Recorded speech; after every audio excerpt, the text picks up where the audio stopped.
All right, we are back and we're covering Halloween Havoc, a show that I almost forgot was happening this weekend. I have no idea why. Hooray. You know, the problem is I thought that this Halloween Havoc was going to be like an NXT special, not a full-blown premium live event. So, till Thursday, I was just in my mind saying, this is going to be just a really fun little Halloween episode of NXT. No, it was a premium live event, and I'm like, oh, shoot, I have to plan for that. So, kind of out of nowhere. It was a pretty easy show, though. It was. Very palatable. Full thumbs up. But let's go through the goods. The opener was very good. Yeah. I did not expect this. People were super responsive. But that was them the whole night. They were such a great crowd. Yeah, it was. Because I think it's a crowd that doesn't get wrestling very often. Where were they? They were in Prescott Valley, Arizona. Oh.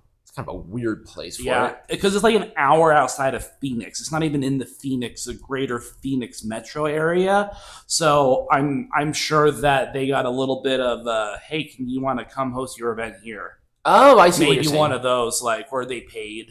Oh, I see. Yeah. Well, WWE, that's kind of their MO. But this was a very good match. I really liked it. And this is, for it being such a small city, this is the perfect thing to have there. It's a fun little wrestling show. It really is. So this next match was unbelievable. I have 2 thumbs up, by the way. For this match? The Jacy, Jayne, Tatum Pax. This match was so good. I don't think anyone expected Tatum Paxley to win. I didn't expect her to win. I didn't expect her to win either. She showed up during this match, too. Because Jacy Jayne, she just kind of evolved into her own, character. Mm-hmm. She has become the main event, right? Essentially, and it's impressive to see. But I was not surprised. I was quite frankly shocked that Tatum Paxley won only after 150 days of holding that title for Jacy. Yeah, for Jacy. 158 days. At the same time, I think they're going to be called up the main. It's Jacy really has been sort of in NXT for a long time. It's I think it's time. And now for her. She finally has a character she can revolve herself around and really, kind of prove her worth to Triple H. I was shocked about Tatum though. Not only of her winning, but how she did, her evolution as, her character work, but also just as a competitor has just been nothing short of amazing. This was a good match. It was an awesome match. I mean, this was a 2 thumbs up match. Now, is it conversation for match of the year? I mean, it'll come up, but I don't think. But we have a lot of match of the year candidates at this point. But I guess it just was not expected. No. I'm this was going to be a good... in my mind, I'm it's going to be a good match, but I'm going to forget about it. Yeah. But I'm not going to forget about this for a while. This was that good of a match. It was a really good match. I really like... They always do this for Halloween-based shows, but I do like it when they do the Halloween gear for... A couple of people did it. So Tatum obviously had hers. Blake Monroe was the bride of Chucky during her entrance. That was really cool.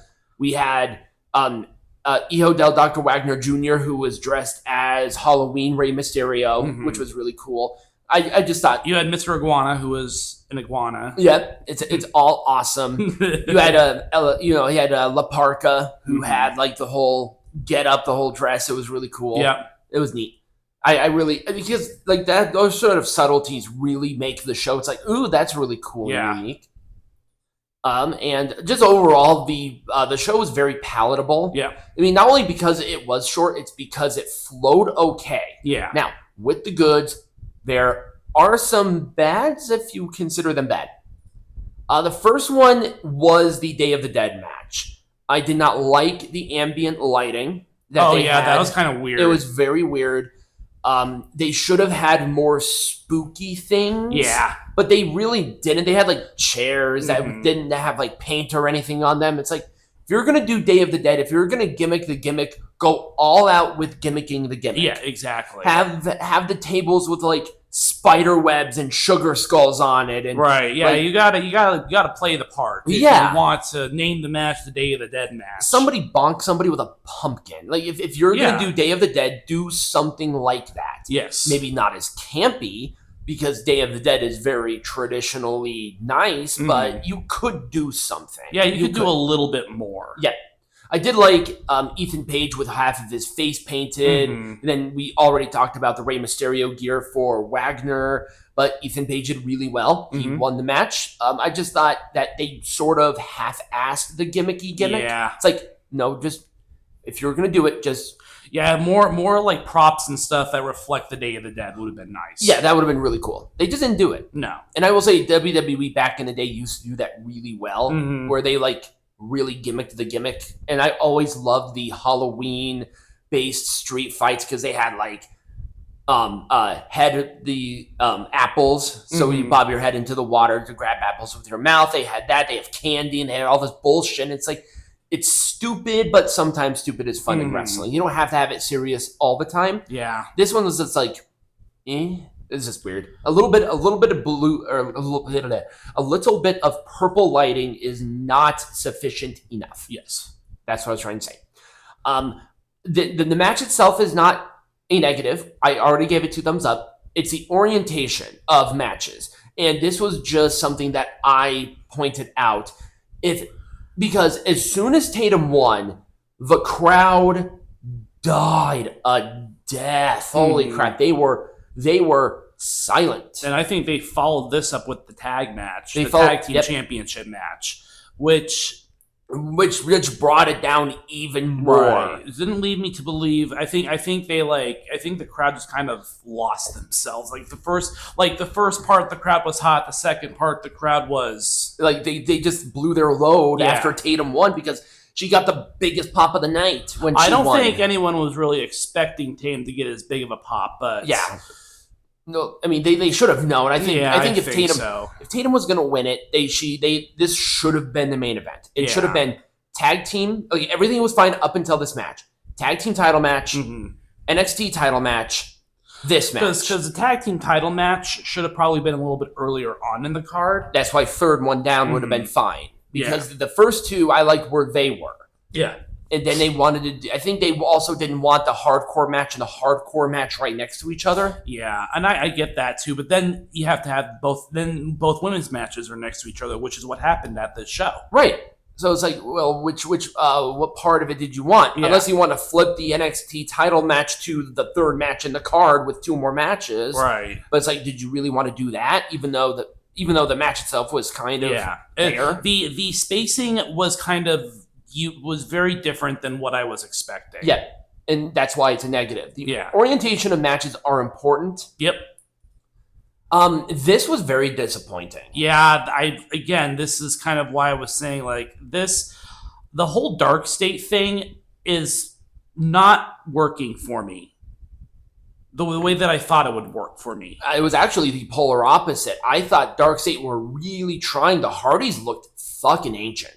Oh, yeah. I have no idea what was going on. Maybe it's all of the fucking travel, but man, they looked tired during this. The broken shit is... I'm sorry, I like the broken stuff, don't get me wrong, but no.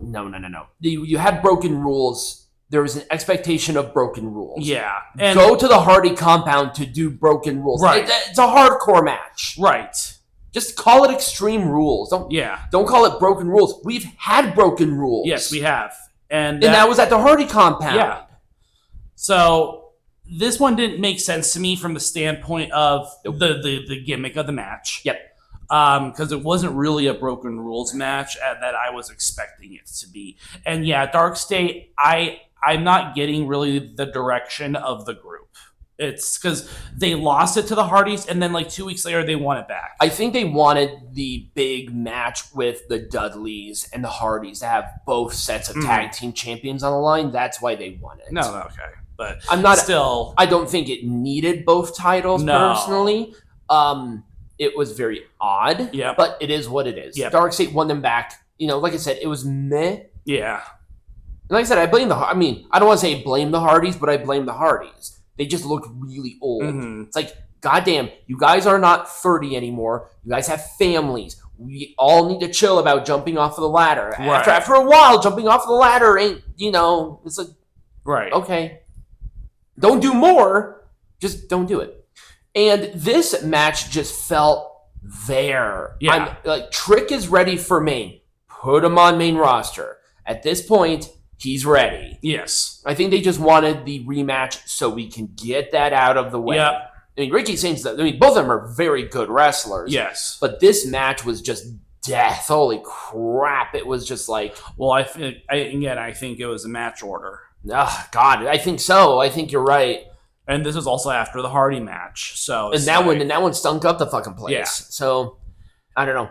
That's just sort of where I am when it came to this. Oh, and by the way, the Zaria and the Blake Monroe, I didn't have a picture for it. My stance on there, it was a good match, but it's because it's given the circumstances, they had to adjust their game plan, which is why it didn't have the oomph that you would think, because because the person who was on the other side of that was not participating in the actual match. She was out there, but she couldn't physically participate. She was injured. Right. So, I like Zaria. They had great chemistry, but really this was Blake Monroe and Sol Ruka, not Blake Monroe, Sol Ruka, Zaria. Right. Zaria was just kind of that character, that side character. So yeah, I agree with that, and they definitely need to do a rematch once Sol Ruka is healed. Oh, definitely. It needs to be a proper rematch. Yep.